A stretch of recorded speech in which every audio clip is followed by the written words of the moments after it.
उदयपुर में भगवान जगन्नाथ की रथ यात्रा को लेकर आमजन में जो चिंताएं थी कि रथ यात्रा निकलेगी या नहीं निकलेगी, ऐसे में अभी चिंताएं समाप्त हो चुकी है। कुछ ही देर में भगवान जगन्नाथ रथ पर सवार होकर उदयपुर में नगर में भ्रमण करेंगे।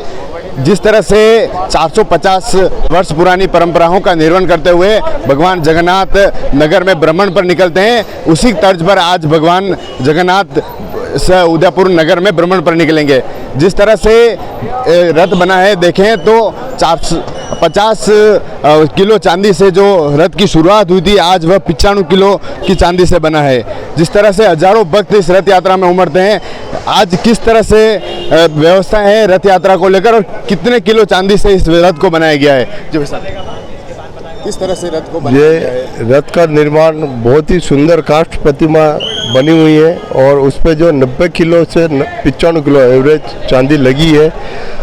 और थोड़ा सा मन में एक छोटा सा खटास जरूर पड़ा हुआ है कि भाई जो 1-2 दिन पहले जो ये अपना उदयपुर में हत्याकांड हुआ, ऐसा बहुत ही गलत तरीके से क्या हुआ ये, और जिससे ये रथ यात्रा पे भी थोड़ा असर पड़ा। जो भक्तगण उम्मीद लगा के बैठे थे कि हम लोग रथ यात्रा में जाएंगे, कोरोना काल के बाद में ये इतना भव्य माहौल अपना रथ हुआ, तो लोगों की इच्छा है, मतलब कह नहीं सकते कि इतना कष्ट उनको हो रहा है। जो पब्लिक यहाँ तक अभी जैसे तैसे करके पहुँचे कि वो इस रथ यात्रा का आनंद लेंगे, बाकी बहुत दुखी मन से घर पे बैठे हुए हैं।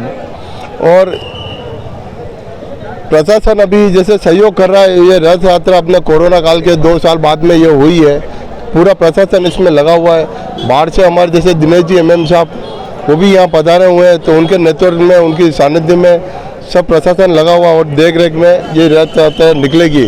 और इस रथ यात्रा में जो रथ में जो सहयोग करते हैं, फिटिंग वगैरह जो रथ की पुर्जे को जोड़ने का कार्य करते हैं, हमारे रमेश जी हैं, श्याम जी हैं, और लाइट फिटिंग का काम करते हैं संतोष जी है, भवर सिंह जी है। इसमें जो ब्रेक का काम किया अभी हमने लेटेस्ट इसमें नया वर्जन करा कि भाई ब्रेक से रुके, पहले लकड़ी के गट्टे लगते थे, तो इसमें हमारे किशन जी हैं जो इन्होंने इसमें रथ का निर्माण में ब्रेक की सुविधा इन्होंने सेट करी है पूरे रथ में, नई टेक्नोलॉजी इसमें कुछ करी है। अम्बालाल जी लोहार है जो इसमें चेचिस वगैरह जितनी भी जो इंजीनियरिंग का माइंड जो लगाया उन्होंने, अम्बालाल जी लोहार ने बहुत ही शानदार व्यवस्थित से ये काम हुआ है। साहब, जिस तरह से आमजन में चिंताएं थी, लेकिन प्रशासन के साथ बैठक हुई, किस तरह की पाबंदियों के साथ रथ यात्रा निकाली जाएगी? प्रशासन भी चाहता है कि ये प्रोग्राम बहुत ही धूमधाम से निकले, पर कुछ जो अपने यहाँ अभी ये क्षति हुई है उस चक्कर से दोनों सामुदायिक विशेष और ये सब मिलके कि भाई शांति सौहार्द का त्यौहार था ये, तो शांति से निकाले अपन। पर ये अब ये प्रशासन इसमें जैसे बंदिशें हो गई है थोड़ी बहुत कि भाई डीजे इसमें नहीं बजेगा, क्योंकि डीजे जो बजता है तो भक्ति में झूमते उसी में भजन संध्या होती है, भजन संध्या भी हमारे यहाँ कैंसिल हुई जैसे, तो भजन भाव चलते हैं उसमें, तो लोग बाग का आनंद एक पूरा खत्म हो गया ये समझो आप।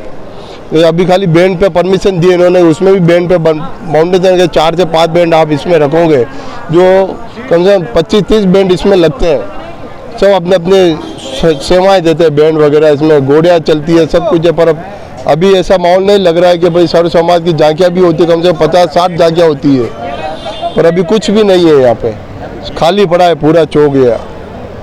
किस तरह से रथ का निर्माण किया गया था, कितने किलो चांदी लगी थी, क्या कैसे बने? रथ में करीबन 95 किलो चांदी लगी हुई है और रथ की चौड़ाई कम से कम 8 फीट है, 17 फीट शायद इसकी लेंथ है लगभग, और 22 फीट के समथिंग इसकी हाइट है, ऊंचाई है जी।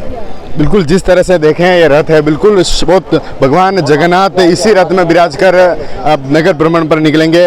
पूरी तरह से रथ को सजाया गया है, 95 किलो चांदी से इस रथ को बहुत खूबसूरती से सजाया गया है। इसी रथ में बैठकर भगवान जगन्नाथ नगर उदयपुर का इस नगर में भ्रमण करेंगे। जिस तरह से रथ यात्रा समिति ने, धर्मोत्सव समिति ने रथ को लेकर बड़ी तैयारियां करी थी, और उदयपुर में जो एक हत्याकांड हुआ उससे आमजन में चिंताएं बढ़ गई, क्या रथ यात्रा निकलेगी नहीं। लेकिन कुछ ही देर में प्रशासन की मौजूदगी में यह रथ यात्रा बड़े धूमधाम से निकाली जाएगी। पल पल राजस्थान के लिए राजेश डांगी।